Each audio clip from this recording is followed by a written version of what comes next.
എന്നെ ഒറ്റയ്ക്ക് ഇവിടെ വിട്ടിട്ട് പോവും?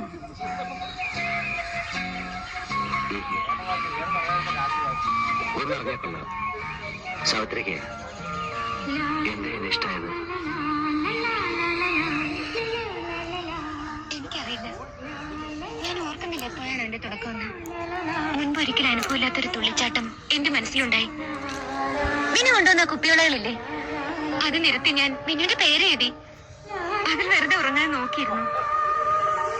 വിനുവിന്റെ ആ ഡയറി അല്ലേ, അതിലെ പേജുകൾ ഞാൻ കൂടെ കൂടെ മറിച്ചു നോക്കും. ഹോസ്പിറ്റലിൽ വിനു ഉള്ളപ്പോ സന്ധ്യ ആവരുതേ ഞാൻ പ്രാർത്ഥിക്കുമായിരുന്നു. വീട്ടിൽ രാത്രിയായ വെളുക്കാനുള്ള വെപ്രോളായിരുന്നു എനിക്ക്. വിനുവിനറിയോ, ക്ലോക്കിന്റെ സൂചി തിരിച്ച് നേരം വെളുപ്പിക്കാൻ നോക്കിയിട്ടുണ്ട്. ഞാൻ ആലോചിച്ചു, എന്താ എനിക്ക് ഇങ്ങനെയൊക്കെയെന്ന്. ഒന്നുകിൽ I was a stupid girl, അല്ലെങ്കിൽ